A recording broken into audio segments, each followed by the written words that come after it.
Hey everybody, it's Mike from the Mike Wagner Show, powered by Sonic Web Studios. Visit online at sonicwebstudios.com for all your needs. Look at a professional website without breaking your budget. Sonic Web Studios is the answer. Sonic Web Studios offers fast, affordable custom web designs that blow the competition away.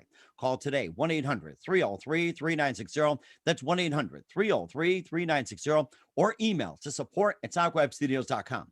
Mention the Mike Wagner Show, get 20% off your first project. Sonic Web Studios, take your image to the next level.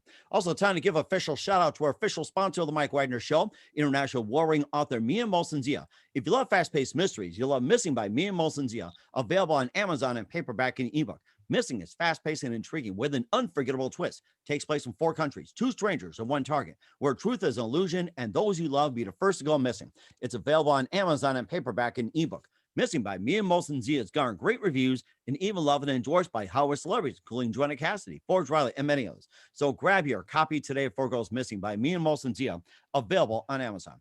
Also, the Mike Wagner Show can be heard on the MikeWagnerShow.com. You can check our Facebook page at facebook.com/the Mike Wagner Show. You can download and listen on Facebook, SoundCloud, Spreaker, Spotify, and iHeartRadio. Also on Anchor FM, iTunes, Google Play, Amazon, Audible, and Apple. Coming soon to Podbean, Buzzsprout, Pandora, and TuneIn, and heard worldwide on Geo 7, Radio Public, Himalaya, and more. Take the Mike Wagner Show with you on any mobile device. Subscribe to the Mike Wagner Show on the YouTube channel and follow the Mike Wagner Show on Instagram and Twitter today. And for great gift ideas, including t-shirts, pop sockets, hoodies, throw pillows, tote bags, and a lot more. So great gift ideas for your loved ones. Go to Amazon.com and check out the Mike Wagner Show podcast. And coming soon to the MikeWagnerShow.com makes great gifts year round. And for more great gift ideas, including hoodies, as well as phone cases, t-shirts, and a lot more, and new items every day, go to Amazon.com and check out the Me and Molson-Zia store, and also check out his great books as well, too, including Missing, Once, and a lot more. Go to Amazon.com and check out the Me and Molson-Zia store. And, of course, you can also support us as well, too, at the MikeWagnerShow.com with your generous donation. You can also support us through Anchor FM/support and also through PayPal, and make sure you do so today. We're here with 2 terrific people who and of course, they contributed in a book called The Spree of 83, which is the Freddie Powers memoir. And of course, a little bit about this legend here.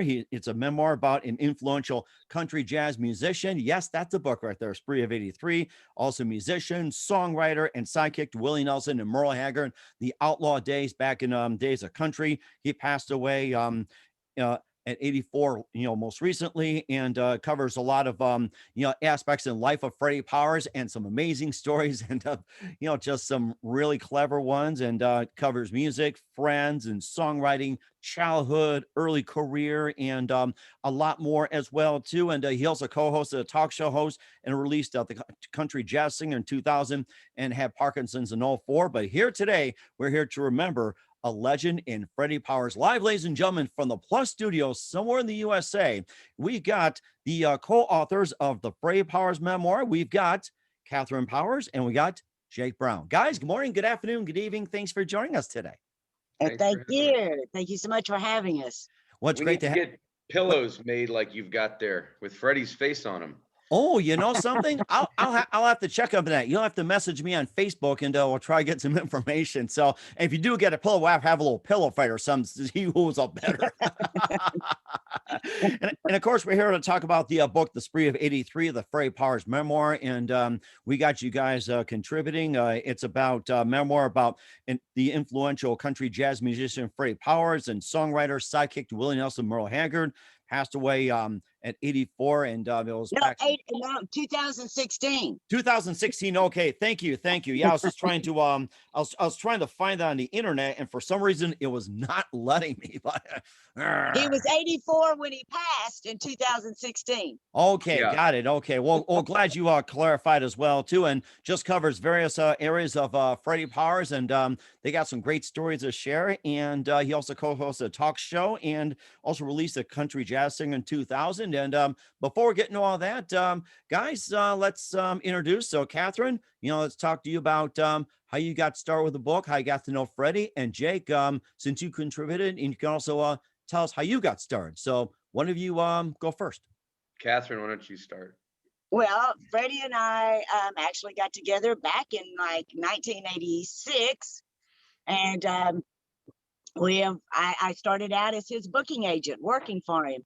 and later on became the girlfriend. Well, actually, the gal that he ran around with, and then the girlfriend, and then the wife. And, but Freddie had started this book himself, actually, over the years. And luckily, I was able to find old journals and notebooks and little scrap paper and all kinds of stuff where he had started working on this book himself. And then when he had been diagnosed with the Parkinson's, it became important to all of us that he tell his story and we get it out. Basically for his family and friends and grandchildren to remember him by. Mhm. So this to me is like I'm fulfilling Freddie's dream of getting this book out. So And to add on to what Catherine is saying, this beautiful product that I'm holding in my hand that you can buy this Friday, starting in Amazon, Barnes and Noble, everywhere.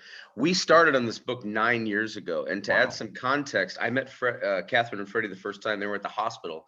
Freddie's Parkinson's had gotten to where they'd come to town to do an interview for my National Songwriter Series and weren't necessarily going to make it. She handed me a really well-worn early version, maybe 80 pages of the now 300 and plus page book that Freddie had started and she together. And, you know, if you spiral outward with Freddie's influence, it goes so many generations about, but within country, it's not just among new artists and performers, but even on Merle. And way back in the day, Willie and Freddie met together through a gentleman named Paul Buskirk, who was a mentor to both of them. Wow. So Freddie's influence in terms of his Dixieland jazz, which he's widely now thankfully being credited with introducing for the first time into the country mainstream, is really fundamental when you go back to those kind of early relationships with Willie, then Merle. And then you talk to people like John Rich in the book from Big and Rich and Kenny and others, Pauline Reese, Mary Sarah, other artists who were influenced by him over those next 60 years with his very unique guitar playing style and songwriting style. The other important thing you touched on that we think is really important within the Parkinson's part of the story is that Freddie actually, versus a lot of people that completely understandably are overtaken by the disease, they retire from the stage if they're entertainers, or if they're Robin Williams, rest in peace, he took his life when he found out he was diagnosed, knowing what was ahead of him.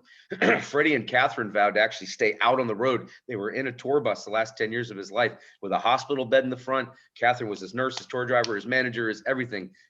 She'd carry him on her back over to the couch to sit down when I'd come over there every week on Music Row to do interviews. She was amazing. And so this is both of their story, but it really tells you how somebody can inspire somebody else when they could otherwise just have been defeated by it. Freddie, when he lost his ability to play guitar, he kept singing, telling jokes, like he kept touring the world. I mean, and Catherine kept him out there on the road, which kept him alive years longer. So it's really an inspirational story as much as it is an entertaining one. Mm-hmm. And of course, I was just thinking about, with the book, A Spree of 83 as well, too, that it wasn't necessarily, just 1983 went on the spree, and it happened throughout the 80s as well, too. And, just an interesting spree that, he did. It's like, working with Merle. And Yeah. Yes, that's right. With Merle Haggard, that, they were both separated, divorced at the time, and they just had houses together. They toured together and partied together. It's like, they really went on a spree, literally. They actually did. And Freddie had built an airplane right there on the boat dock. And they if they weren't fishing, they were partying or writing songs or touring. They were. And that started in like 1979 and went all the way up to the end of the 90s, actually. So yeah, it was and quite free. there's the scene that opens the screenplay, which you've also completed and we're in the process of producing when this COVID hit, where Freddie's flying and exactly as it happened, flying over Lake Shasta, and he would either be looking for fish or women. And I'll let Catherine tell that story because Merle would be or women. You mean mermaids? Is that what he's looking for? Not exactly. Well, I guess you could call them mermaids. R-rated mermaids. Naked mermaids. Yeah. Merle was actually the one on the ground, and he called himself the control tower in the Hotel Troubadour, which was the name of his houseboat. Freddie's was called the USSF boat. And it's true. Freddie would fly around and he would radio back to Merle and say, "Hey, I've just found a school of shad," and which meant there was fish around. Or he would say, "Oh, wait a minute, I just found some naked women swimming over in Jones Valley Cove," and Merle would go, "I'll meet you in Jones Valley Cove." Yeah, Frank Sinatra called once actually and invited Merle and Freddie to come play with him for Reagan on the White House lawn. Tell him what they told him, Catherine. They were too busy. With all the girls and the fun and the songs. And when they weren't partying, they were writing. That's the other important thing. Freddie and Merle wrote well over 300 or 400 songs together. I don't know of those how many were recorded. There's 43 that Merle cut, I believe, right, Catherine? On Right, various right, albums of Freddie's. right. But the other thing that's really important about the 1980s with respect to Freddie and his ascension into a more mainstream recognition of country, we have a soundtrack. It's actually one of the first official book soundtracks for a country memoir ever. It's on Spotify, iTunes, some of the places you mentioned, well, everywhere really. You can listen to excerpts from the Ralph Emery Show. And Freddie, by that point, had become really a known commodity within country, like overnight, because Merle's hits became so huge at a time where it was like a new era for Merle with respect to new kids, MTV, new tours and things they were doing. And Freddie was with him the entire, whether they were riding on Shasta or out on the road, songs like Silver Eagle, Little Hotel Room, which Ray Charles later recorded. Freddie really got his recognition as a songwriter. It wasn't until his 50s, even though he'd been doing it for years. Merle Haggard really helped bring that out of him. And then Willie in the 90s, really just from another completely side of the book, there's the remarkable friendships. He lived up on Willie Nelson's golf course, and Catherine can give you, adventure after adventure up there. They had a television show, as you mentioned. Oh my God.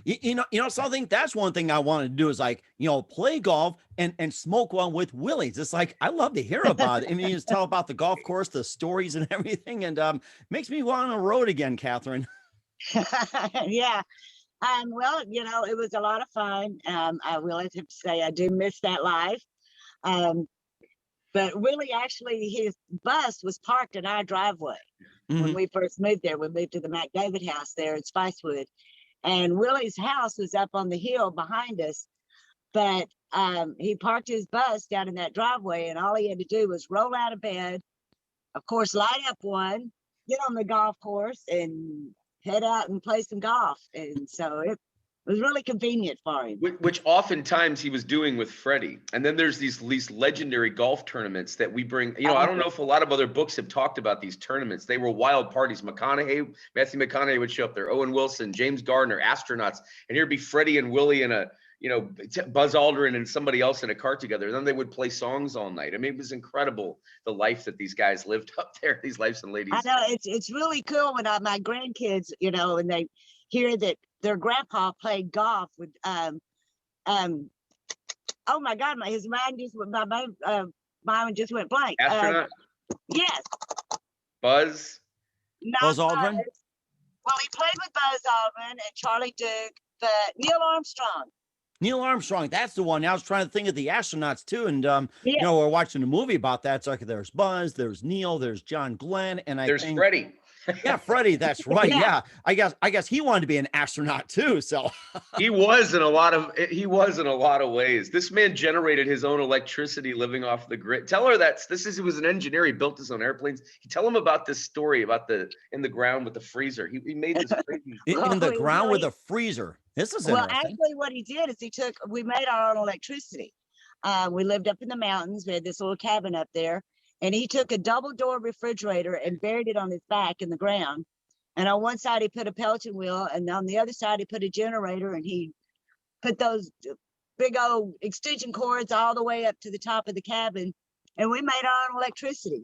Wow. They had a spring that ran down the side of the mountain that they drew. Yeah, it was a spring that was on our property, that started on our property and went back underground before it left our property. But yeah, he made our own electricity. We chopped wood. We had a wood heating tub. We had a wood heated, we heated the cabin by wood, and we had our own garden. We lived off the grid. Nice. Okay. Yeah, I was going to ask you something too, in terms of making electricity. Did you include the instructions how to make electricity in the book? Because, during these times, people are interested. It's like living off the grid. It's like, how do I make electricity? And how do I do my own garden and all that? Me. he taught me how to do it. So you just call me. In this book, you can learn not only that, you can learn how to build an airplane, you can learn how to play guitar with the specific Freddie Powers chords, which he's legendary for. And on our soundtrack, there's actually a 6-song EP he made, a little acoustic demo we released along with the rest of it. He also, though, made a lot of stars. He made a lot of people really to take flight for the first time, whether it was giving them, an endorsement spot or giving them an opening act gig, or at his picking parties, which are legendary. Catherine can tell you about in the Millennium. He helped launch a lot of people. He was very, very generous behind the scenes too. Mm-hmm. That's why he lasted so long, in part, along with his talent range, is that and then when he had Parkinson's, to see the reciprocal way that people gave back was remarkable. Mm-hmm. Remarkable. Mm-hmm. Yeah, Freddie was real generous for this time, and he wanted to always teach, those that were coming up, the how-tos and whatnots to do in the business. And if he could open a door for them, he would. It's like Little Mary Sarah was his last project. He was executive producer on an album called Bridges, where he hooked her up doing duets with people like Merle and Willie and Ray Price and Tanya Tucker and Dolly Parton. There was just 13 people on that album, with actually closing the album with her and Freddie doing a duet on All I Want to Do Is Sing My Song. Then she goes on to be on The Voice and Grand Ole Opry, and that's just one example. And right now she's got a new one coming out with her and David Frizzell. What is that one? God Made Oklahoma? Yeah. God Made Oklahoma. That you're saying, is that David Frizzell? Okay, I'm just trying to think back here. So that is 40, is okay. It's been 40 years since that song was first released, and he and Mary Sarah just did a duet on it, re-releasing that song. So the songwriting echoing too, throughout the book. If you talk about Freddie as a songwriter, where not just, for instance, Merle and George Jones both took I'll Always Get Lucky With You to #1. It was George Jones' last #1. But there are songs that are still today recorded and performed equally as much live among Freddie's catalog, just all over the place, because of all of these different generations that grew up hearing them, be it through Haggard or George Jones or off Willie or anywhere else. His songs and their catalog and legacy, we really want to emphasize as well, which you can hear. Hayes Carl and what was Joe's Hayes Carl and the John Doe. John Doe from X. They actually did. It's kind of like a punk rock country version of I Always Get Lucky With You. Yeah, that was our first Rolling Stone placement, was actually because of that song. We got our first, Freddie and me and Catherine got our first Rolling Stone, and then a review that led to a review. And in fact, that review is on the back of this beautiful book. And it says, a freewheeling, often poignant oral history of one of country music's unsung heroes. And throughout this book, be it Rattlesnake Annie, be it John Rich, Big and Rich, Tanya Tucker, Willie, Merle, all the big guys, they Larry all Gatlin, really, Larry Gatlin, Sonny Throckmorton, they all go on and on about Freddie's influence in ways that help you see it from new angles. It's really a 3D look at it. And it sounds interesting too. And who are some of his favorite artists, singers, and musicians growing up? And Catherine, you probably know more about it. So who are some of his favorite artists, singers, and musicians growing up? You know what? I will have to say that Django Reinhardt was one of his big influences on him. And that's because of Paul Busker. And like you said, Paul Busker was Willie and Freddie's mentor growing up. So, but Cole Porter, just he had quite a few of them back in those days. Vaudeville, Dixieland Jazz, there's all kinds. His family was a performing band as well, vaudeville and other things. He grew up in an incredibly. Matter of fact, that's a picture of the family band right behind me. That's the family band right behind her there. Oh, I see that. Wow. And what year was that? Oh God, that would have probably been in the 60s. Oh, wow. Okay. Is there any chance, Catherine, you can take it down and we can have a closer look, or is that going to cause it to fall? Actually, it does come down. Oh, wow. Okay. Let's see. Yeah, that's the family band. That's his brother. He has two brothers in there, and it's the whole family. And which one? And which one's Freddie? Freddie is the little one with the hat on right there. The little one on the hat. Oh, my goodness. He's the short one in the group. Wow. There's a picture in here of Freddie's mom right there. Can you see that? Freddie's mom. That's Wow. Freddie's mother singing on stage. So his whole family, Norma, his sister who talked to us for the book, had albums, Christian albums of hers. His brother Don, in fact, another member of the family in the book is his nephew Troy Powers, which we should mention. Quite an entertaining character, and talent. And Troy tells some great stories about being on the road with Freddie, which within the 60s and 70s is really quite an entertaining section of the book. It's more R-rated. But the story, we've been trying to present this book because it is very family friendly as well. But there's definitely, like, this is a movie, if we get to make it the way we want it, that's going to have, definitely a PG-13 rating, because he had some wild times even before Merle in the 80s with Monas and all of the crazy stuff. He used to party with mobsters. He had power of the pen. He had a house residency at El Dorado, and a pentop, up in the roof, very top of the thing was his. And he had a caddy every year, a new caddy. They'd known him all over town for driving. He won Entertainment of the Year in '78. Tell him about Power of the Pen and the mobsters you used to hang out with, Catherine. This is gonna be interesting. Well, back in those days, the casinos were basically owned by the mafia. And Freddie would joke and say that he worked for the mafia, although he was never a part of the mafia. But they all had titles like the beverage manager or entertainment director and hotel manager and stuff like that. So Freddie hung out with people like, Alan Glick and Lefty Rosenthal.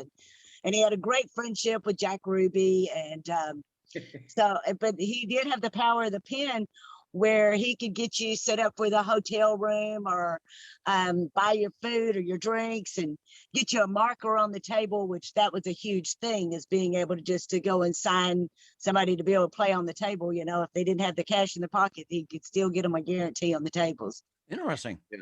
Whenever Willie and Merle or anybody would come through town, Willie especially, because they stayed in touch, he'd come over to sit. Freddie would sit with him, or he'd come over and sit with Freddie, and it would piss the hotel managers off, because the whole casino floor would come over into that lounge to try to getting in to listen to those guys playing together.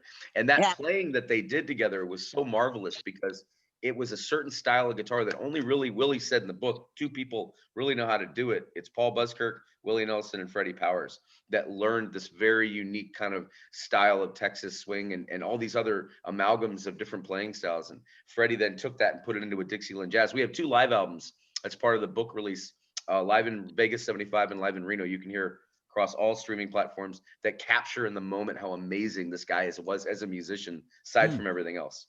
That does sound amazing. Go ahead, Catherine. I'm sorry. I was just going to say that they did that all the time. It's like, matter of fact, one time it was in the same town in Lake Tahoe, we had Merle playing in one of the casinos. Willie was playing in another one, and Dottie West was playing. And one night we ended up with Willie, Merle, and Dottie West, and half of their band all up on stage with Freddie's band. There was so many band members, they actually. I think Freddie's trying to get your attention here, like these spirits or something. It's like he's trying to get your attention. Yeah. But there was so many people on the stage that they actually were standing behind the curtain.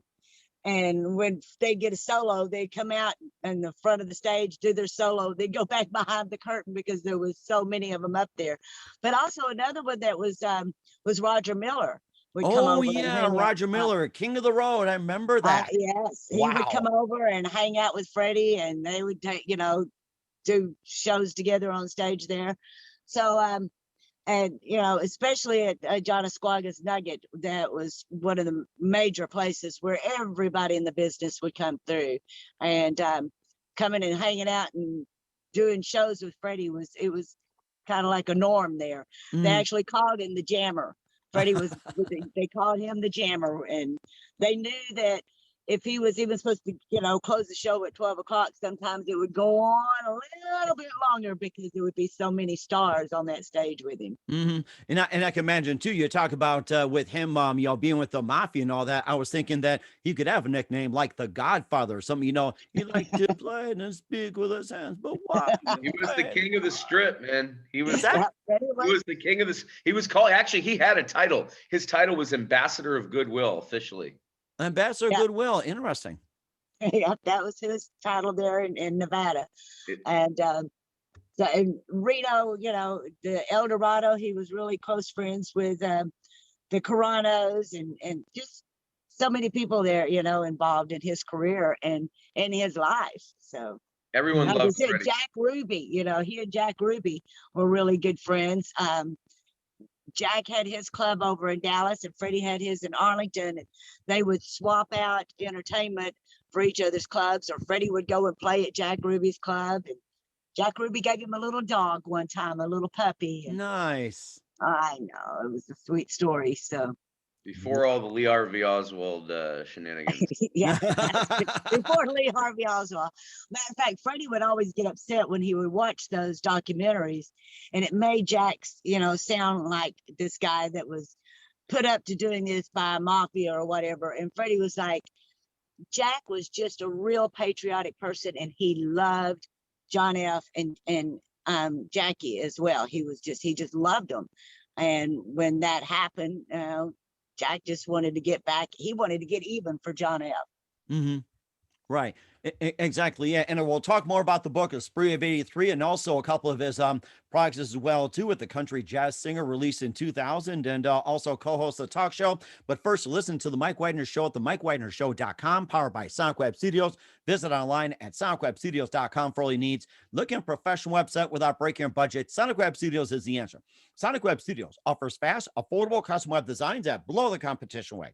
Call today, 1-800-303-3960. That's 1-800-303-3960, or email to support@sonicwebstudios.com. Mention the Mike Wagner Show, get 20% off your first project. Sonic Web Studios, take your image to the next level.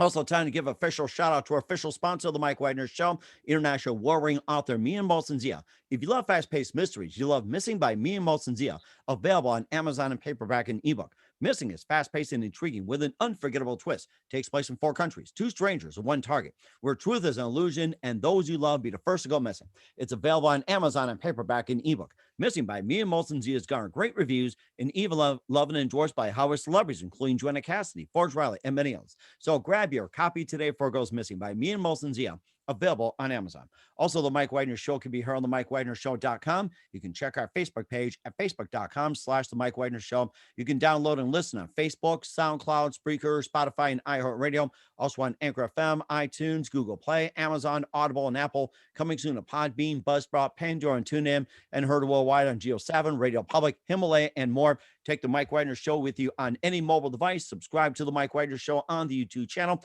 and follow the Mike Wagner Show on Instagram and Twitter today. And for great gift ideas, including t-shirts, pop sockets, hoodies, throw pillows, tote bags, and more, go to Amazon.com and check out the Mike Wagner Show podcast.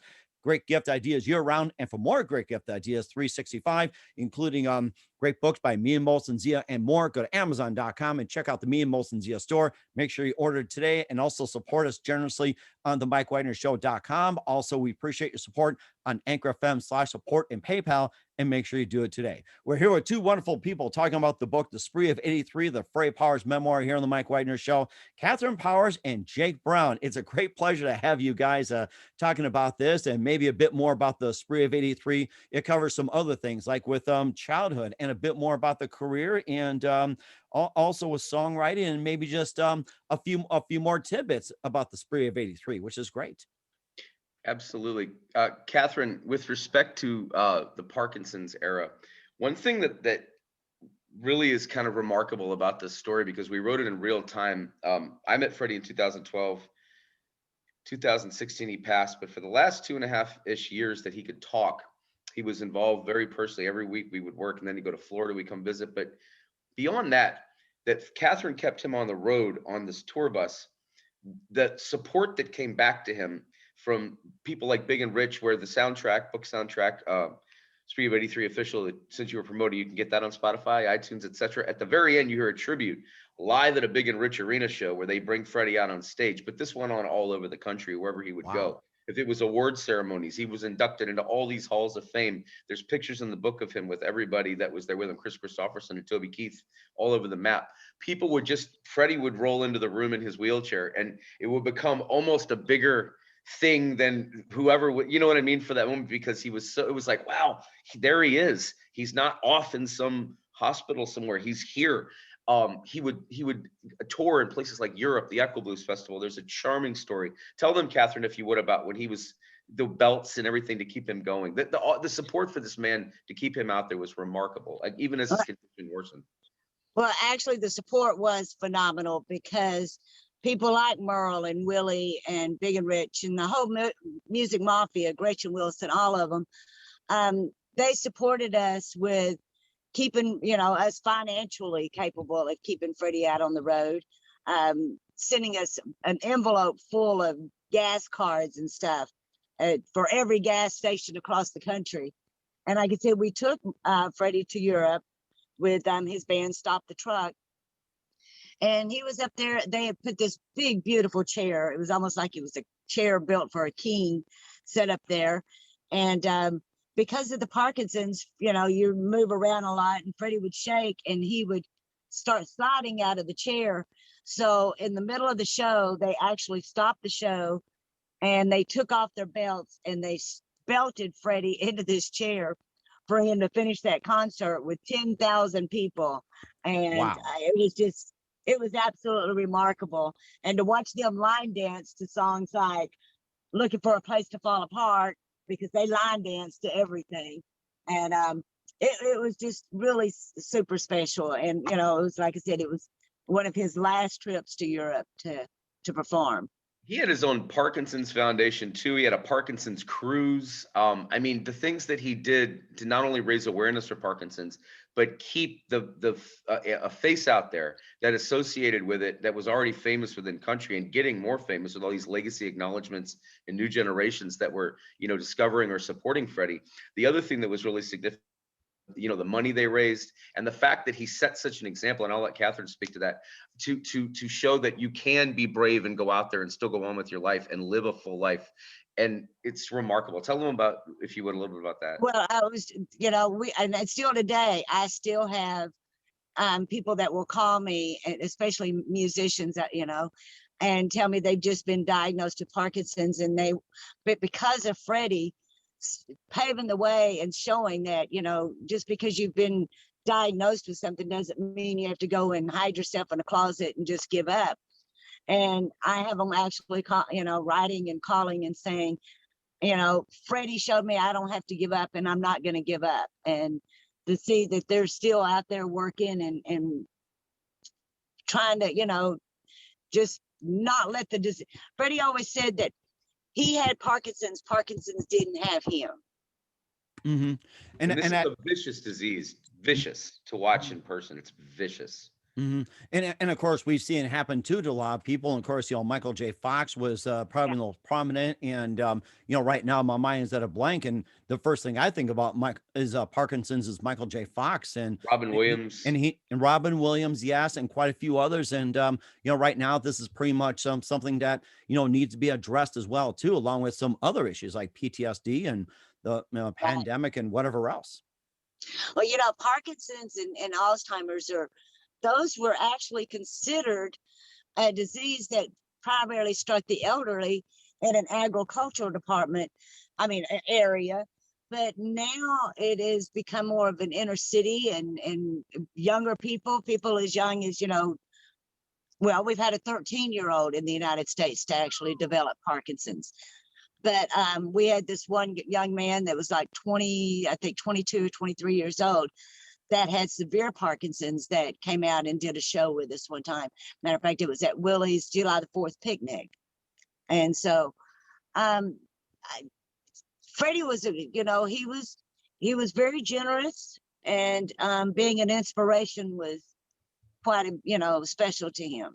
He lived 10 years longer than they projected he would too, both by the efforts of namely this lady right here. I mean, I would watch her. We would sit there and on this tour bus, she would pick him up on her back, move him over to the sofa so he could sit there with me and talk. She'd move him back to the bed. She would take a stomach tube out and feed him, and she would do all these, and gracefully and very respectfully, because there was so many people always on the bus wanting to hang out with Freddie. So Catherine would be entertaining or doing business and say, hold on, I got to turn him over and get his sheets done, or they would do with the pillow. Or it was amazing to watch the quality of life that he had, and through her, and also when they moved to Florida at the very end of his life, the last 4 years to Floribama, the support the songwriting community gave him was remarkable too. Mm-hmm. Actually, when we came down to Florida, that I had taken him out of the hospital, and they said, that he only had 3 to 4 months left, and brought him down here to the Floribama, and we lived in their parking lot for nearly 4 years. Wow. Yeah. Looking at So the water and having all the entertainment and just this is another place where a lot of people coming in and out of. It's actually known as the Songwriters Paradise. There's a lot of songwriters that live down here. And matter of fact, I'm going this weekend. I'm going to be working what we call the Hoodstock. It's not Woodstock. We have the Hoodstock. Woodstock. Yeah, that's good. We have the Hoodstock, and we'll have a lot of musicians and songwriters that'll be coming into Floribama for this. So Kenny Chesney has a song about the Floribama and does a concert down there. It's a #1 hit. I mean, this place is a legendary club. And Freddie, his Rolling Stone placement is now on the wall in there, along with all these other songwriters that have various acknowledgments or awards or things they've donated. But what would be really touching too is if Catherine would get him off the bus and over across the road into the main club. They would, oh, wow, we have, revered company in the house tonight. Freddie Powers is with us. And people would and then someone would play a song, one of his songs up there. And these are not that any songwriter isn't welcome there, but these are not just starter songwriters. These are like Don Schlitz plays here and Whitey Schaefer, who was a good friend of Freddie's, and a lot of really revered songwriters, even if they were in the audience or if they were on stage, it was always Freddie's songs were in their repertoires. That is so amazing. And lastly, as well, too, what did he base his lyrics on? Everything. You know what? Freddie always said it was all about what you see, what you hear. He was an observer, and so a lot of it just come from observing. But songs like Chase Each Other Around the Room, he was actually on the bus with a gal that he was running around with back in those days, and they were called gals. They didn't get to be girlfriends for a while. And we're coming out of Canada, and she said, Freddie, when we get to the hotel, I'm going to chase you around the room. Well, it didn't take Merle and Freddie 10 minutes, and they had a #1 out of it. Yeah, Natural High is another huge one. We actually in the book have things like there's 100 pages of color photos in this book, which comes out Friday. And including Natural High's lyrics. I'm not going to waste our time turning them, but they're in there. No, it's fine. Yeah, but you really get taken inside the heart of his creative mind, the people that he impacted. In terms of, you were asking about, things that have lasted in terms of Freddie and being remembered. He really is credited appropriately now as introducing Dixieland jazz into country music's mainstream for like the first time. American Songwriter did a remarkable story this week on the book and interviewed us and talked about that. And that was their byline. So the fact that with Merle is helping, no question that Merle elevated Freddie and Willie into the position to be appreciated as this kind of influence. But really you get the behind the scenes story here of just how remarkably close him and Merle Haggard were, how remarkably close him and Willie were, how remarkably close him and legends like Floyd Tillman, who's in the book, and Paul Buskirk, who's in the book a little bit from past interviews that we were able to call, Freddie's own diaries, Tanya Tucker, John Rich, Kenny, both from that band, and on and on and on and on, Larry Gatlin. It's not that we're name dropping, we're just illustrating the broad array of stars that really help illuminate the story and show you just how special an influence this guy was when he was alive, and now that he's watching over us. And of course, last thing as well too, what was the last thing that Freddie did before he passed on? Well, I will tell you that his last tour was with the Last of the Breed tour, and that was with Willie and Merle, Ray Price, and Ray Benson and Sleep at the Wheel. And then his final project was the young lady Mary Sarah, like I was telling you earlier, the Bridges album. He was the executive producer, connecting Mary Sarah with virtually, Freddie always said that if you had wrote a hit song and made somebody a star out of it, that would be a major credit. But it also in producing someone and getting their foot out there. And so producing Mary Sarah and this album was one of his final project that he did. So then along with this book, there's an upcoming film we've already written the screenplay on that we're hoping to get back on track. But he also, within his final projects that he was talking with us about before he passed and had a vision for, he really sees this as a film. And we are dedicated now that the book is out and properly out and being promoted on properly, like on venues like this. We're keeping the word out there about that because we're trying to continue to manifest his dream, because his life was just that entertaining. It was absolutely, in fact, we designed this book to look like a movie poster. So you Wow, kind of get amazing. that vibe. We got the Smokey and the Bandit font for the title and everything. But it's really, it's so much fun to listen along. You can, the official book soundtrack and the live in Reno and live in Vegas records, you can listen while you read and just get a full 3D sense of this gentleman, or go to our YouTube channel or the spreeof83book.com, where we have live videos from different eras of his career. It's really an action-packed book. That sounds amazing. We'll talk about how we can get the book, a little bit more about the film, and a couple more projects with Catherine Powers and Jake Brown talking about the late, great Freddie Powers and the Freddie Powers memoir and the Spree of 83. You listen to The Mike Wagner Show at themikewagnershow.com, powered by Sonic Web Studios. Visit online at sonicwebstudios.com for all your needs. Also brought to you by our official sponsor of The Mike Wagner Show, international award-winning author Mian Molson's Year of Missing, available on Amazon and paperback and ebook. We'll be back with Catherine Powers and Jake Brown of the Spree of 83 and the Freddie Powers memoirs after this time out. We're back with Catherine Powers and Jake Brown of the Spree of 83 here on the Mike Wagner Show, covering pretty much of Freddie Powers' amazing life. And once again, you talked about having a screenplay about Freddie Powers. When do we expect the screenplay to be out in theaters? What's the timeline? We hope in the next 2 or 3 years. One thing we've learned from the first go around is, and I have another show called About that starts in December, where I interview best-selling authors. It's a streaming show, and I talked to a number of them that have had 1 or 2 big movies. Took them 10 years to get it made. So, and we've learned this through other people we've been talking to, and producers and directors and different people we've been casting out, that that's why we're just committed. It took 9 years to get the book out. We hope it doesn't take another 10 years to get the movie, but we've already had to see it before I go. Yeah, we've already though had discussions that got kind of involved before COVID ruined all of it, with respect to some really great actors that have been talking about playing Freddie. There's interest there among a lot of really, really talented people. And one thing that you will see in the film that Catherine and I have been determined to make sure of is that this isn't bullshit with respect to the real performing artists. These have to be actors that are also musicians equally of talent, or it may be even musicians that you'll discover through the movie for whom they portray among Freddie's supporting cast of people. But there's so much music that this gentleman made with so many people that it's really an action aspect of the movie unto itself, because these guys were like Austin City Limits. You can see that on the YouTube channel. I mean, you watch Willie and Freddie and Merle sitting there picking back and forth, and it rivals Eddie Van Halen and Joe Satriani, who I wrote his memoir with. I can speak to personally, Steve Vai. It's like watching a G3 tour, but for country and Dixieland.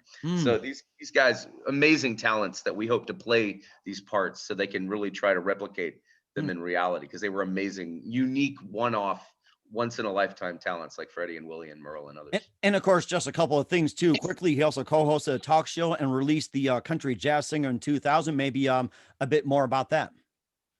Well, it was called the Rodgers and Hammerhead Show, and it was a song, basically songwriters.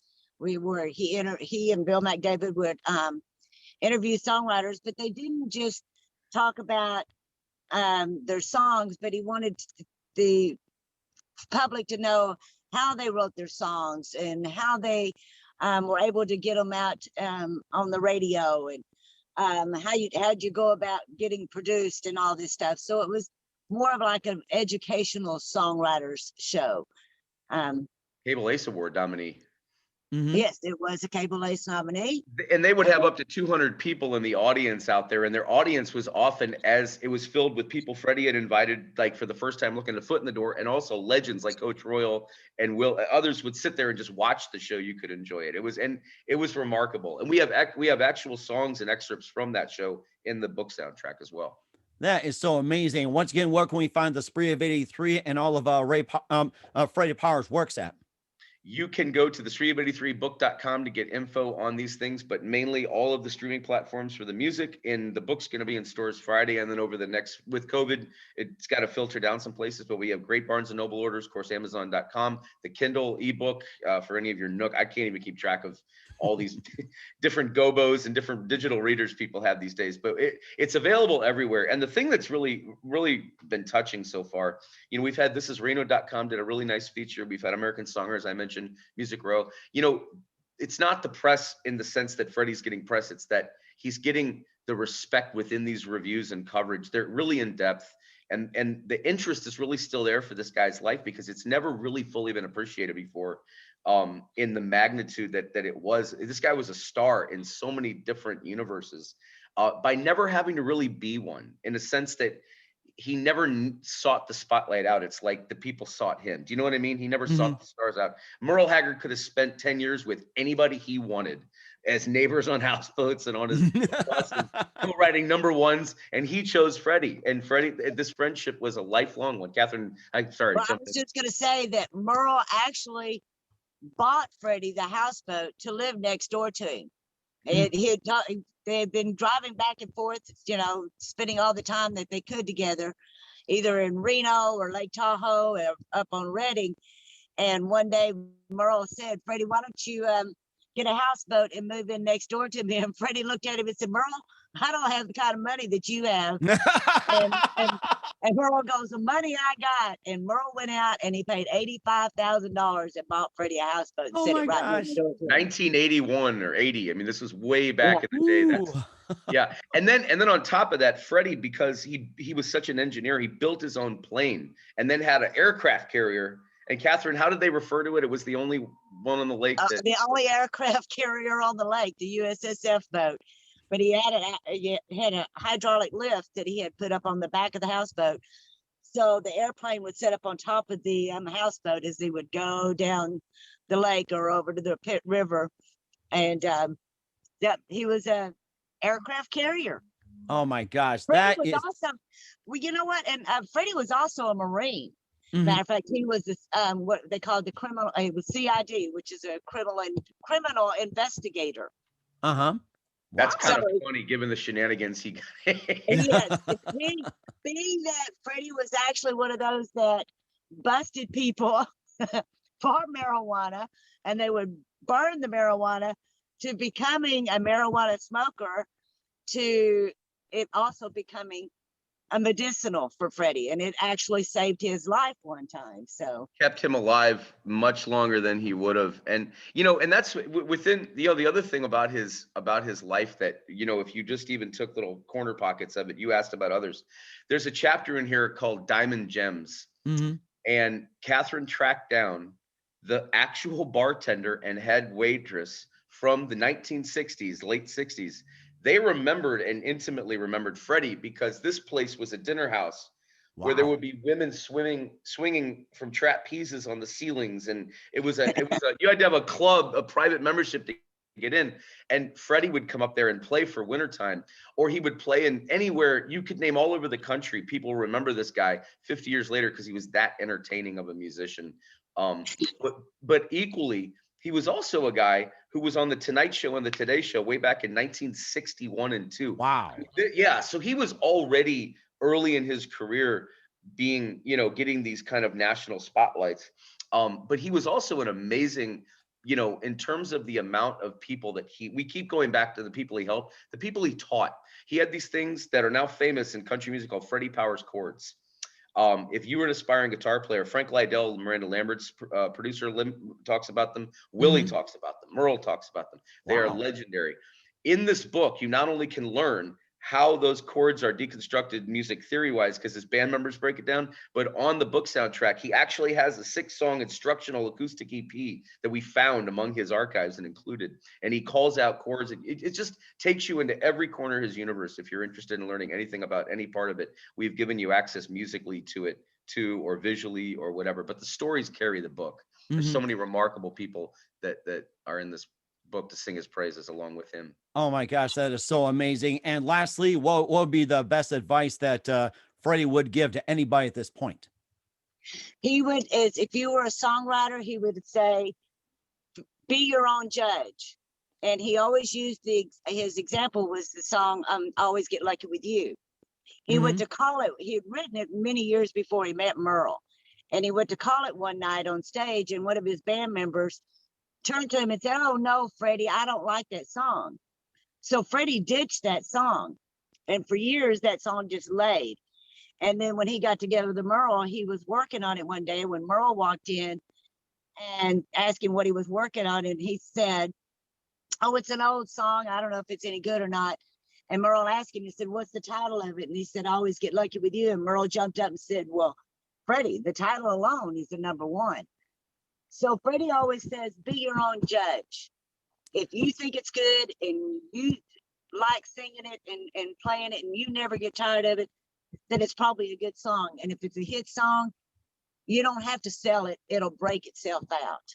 Wow, that is very good advice. I like that. I'll have to be my own judge one day. So it's amazing. Catherine Powers and Jake Brown of the Spree of 83, the Freddie Powers Memoir on the Mike Wagner Show. Guys, a very big thank you for your time. You've been absolutely fantastic. Looking forward to having you again soon. Do us a favor, keep us up to date. Love you back on 2021 and beyond with more great stories. And once again, tell us where we can find the book, what's the website, and how can people purchase or get to listen to some of Freddie Powers' music and more.